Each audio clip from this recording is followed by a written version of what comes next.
You grow up in South Phoenix. Your block has a corner store with bulletproof glass between you and the cashier and a church on the other end that does funerals twice a month for men under 30. Your father was a good man who worked HVAC installations and died of a heart attack at 53 because he couldn't afford the cardiologist he needed 2 years earlier. Your older brother Marcus did 4 years at Buckeye for possession with intent. He came out quieter and got a job stocking a grocery warehouse and has been stocking it for 11 years without incident, and that is, in your neighborhood, considered a success story. You joined the Phoenix Police Department at 22 because you want to be useful and because the academy is free and because someone has to do it and you figure it might as well be someone who actually knows what this city looks like from the ground that you're good at it. Not just the procedural side. Anyone can learn the paperwork. You're good at people. You can sit with someone for 20 minutes and understand how their mind works, what they need, what they're afraid of, where the gap is between what they're saying and what they mean. Your sergeant notices it during your second year on patrol. Says you have a talent for getting people to trust you. At the time, you take this as a compliment. You find out later it's a recruitment pitch. The undercover unit runs out of an unmarked building near the airport. No logos. No public listing, the kind of building that functions by being completely forgettable. Your handler is a detective named Solis, 18 years in, 9 of them running undercover ops. She sits you down, slides a folder across the table, tells you not to touch it yet. She explains the unit. Deep infiltration, long timelines, months, sometimes years. You would build a cover identity, embed in a target organization, document criminal activity, and surface when the case is ready. She asks if you have people who would miss you. You say your mother and Marcus. She says that's manageable. She makes it sound like a logistical consideration. You sign the paperwork. The folder stays on the table between you like a door. Your cover is Darius Cole. Grew up in Tucson. Did 18 months at Perryville on an aggravated assault charge. The arrest record is real. The charges were manufactured by the unit and expunged after 36 months. But they show up in the right databases if someone checks. You work the periphery first. Low-level weed distribution for a crew operating out of a tire shop on Van Buren. Small enough to be believable for a guy just out. You run product 3 nights a week and file reports at 2 a.m. in the parking lot of a Walgreens on the other side of the city. The reports feel surreal. You are writing about yourself in the third person. Subject Darius Cole received $800 in product on Tuesday and made 11 deliveries. That subject is you. You ate the same lunch. Drove the same roads, felt the same heat, but the report separates the two of you. Darius Cole is the one who did it. You are the one writing it down. It's a clean distinction in the beginning. 6 months in, the tire shop crew gets absorbed. A mid-level operation called the Vargas Network starts consolidating distribution in South Phoenix and Tempe. The unit decides Darius Cole should move up. You broker an introduction through a contact they've been cultivating for 2 years. A man named Tito, who runs collections for Vargas, meets you in a parking garage. He's 38, well-dressed, speaks to you for 11 minutes, and says nothing important and learns everything he needs to know. 2 days later, you get a call. You're in.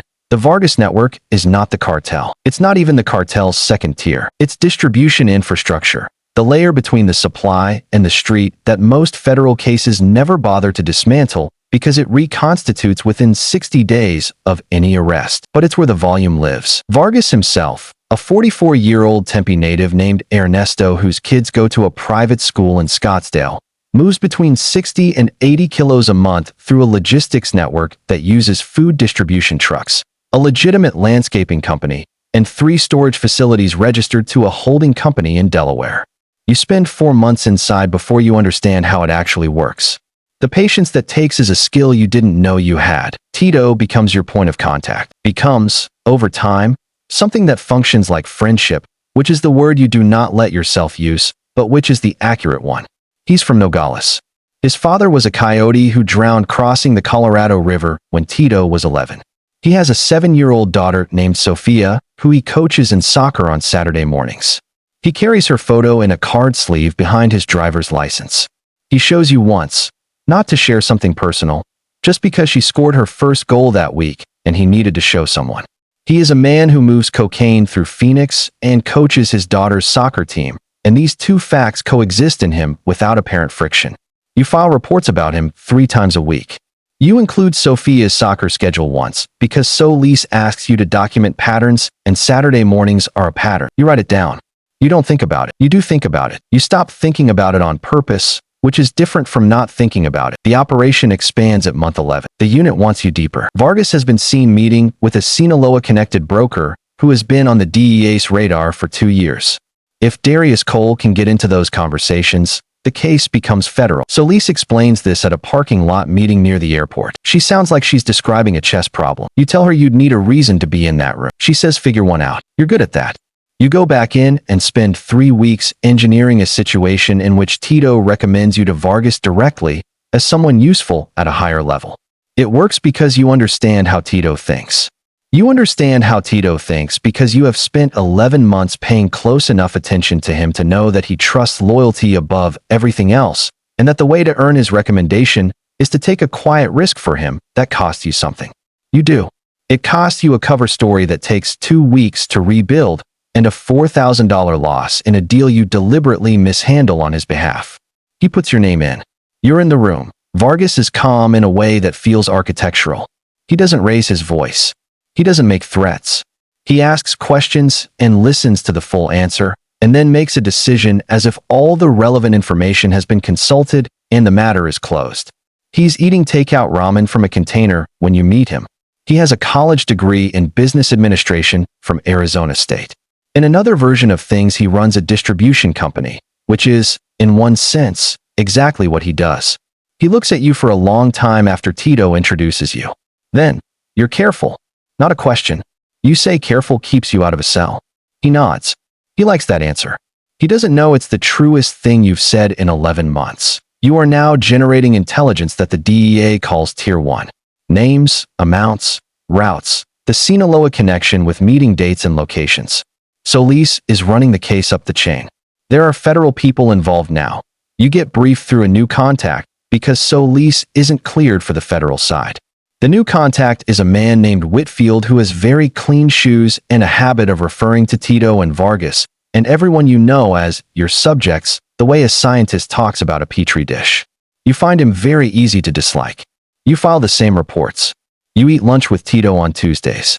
You go to one of Sophia's soccer games because Tito invites you, and turning down an invitation at this stage of a cover is more dangerous than accepting. Sophia scores. Tito is beside himself. You feel something you are not going to name because naming it would require a category of feeling you are not prepared to navigate. Month 16. Vargas asks you to ride with 2 men to a warehouse in Mesa. Collection issue. A sub-distributor has been skimming for 3 months. You are not told what's going to happen. You can guess. You tell Solis in a dead-drop note at 6 a.m. that you need extraction guidance. Will you be directing the operation, documenting it, or removed before it happens? The answer comes back. Document if possible. If not, observe and report. You ride to the warehouse. You observe. A man named Craig, 31, who has been skimming $3,000 a week for 11 weeks, gets both hands broken methodically with a crescent wrench by a man who does it the way a mechanic does a routine repair. Craig does not scream after the first 90 seconds. He just makes a sound. You stand by a wall with your hands in your pockets. You write the report at 3 a.m. Subject Cole was present for a disciplinary action involving a sub-distributor at 4411 East McDowell. No weapons discharged.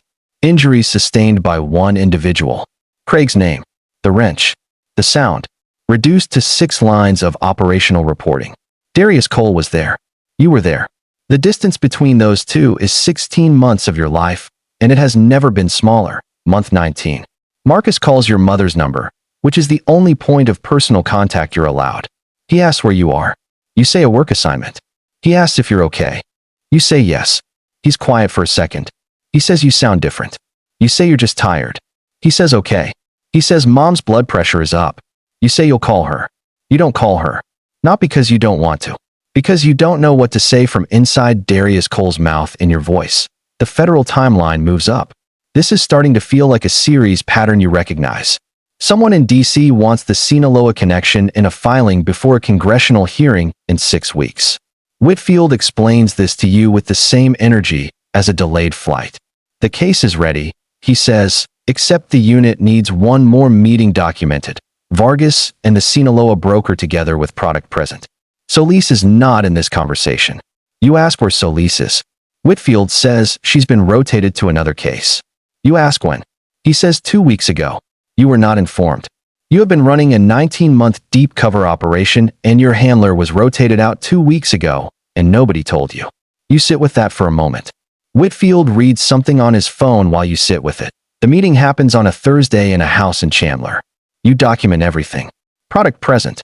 Broker present. Vargas present. Tito present, which you did not expect and which Whitfield told you to treat as a bonus. You are wired. The audio is clean. Whitfield tells you that night the case is going to close within 30 days. He thanks you. It sounds genuine in the way a receipt sounds genuine, technically accurate, and completely impersonal. You have 30 days of knowing. You have dinner with Tito twice. You watch him text Sophia a photo of a cake he bought for her birthday that's on Saturday. He is happy about this in a way that is unguarded and real. You have spent 19 months being very good at knowing what is real and what isn't, and this is real. You eat your food. You think about what Saturday is going to look like without telling Tito what Saturday is going to look like. That thought lives in you for 30 days, and you carry it the same way you've learned to carry everything. In the part of yourself that has gotten very quiet. The arrests come on a Tuesday at 6 a.m. You are not present. You are in a hotel room in Scottsdale that the unit booked for your extraction. You watch the news on mute. Vargas in a parking lot, hands behind his back, still calm.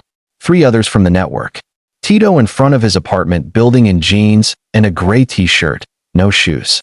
He looks confused for the first 3 seconds, the pure animal confusion of being woken into something. And then his face goes flat and composed. You know that face. You've watched it 19 months. It's the face he uses when the situation is already decided, and the only remaining question is how he carries himself inside it. He lets them cuff him without a word. The camera catches him glancing toward his building, toward whatever window Sophia might be watching from, and looking away. The news cuts to a press conference. Whitfield is standing next to 2 federal officials. He is speaking about disrupting criminal infrastructure.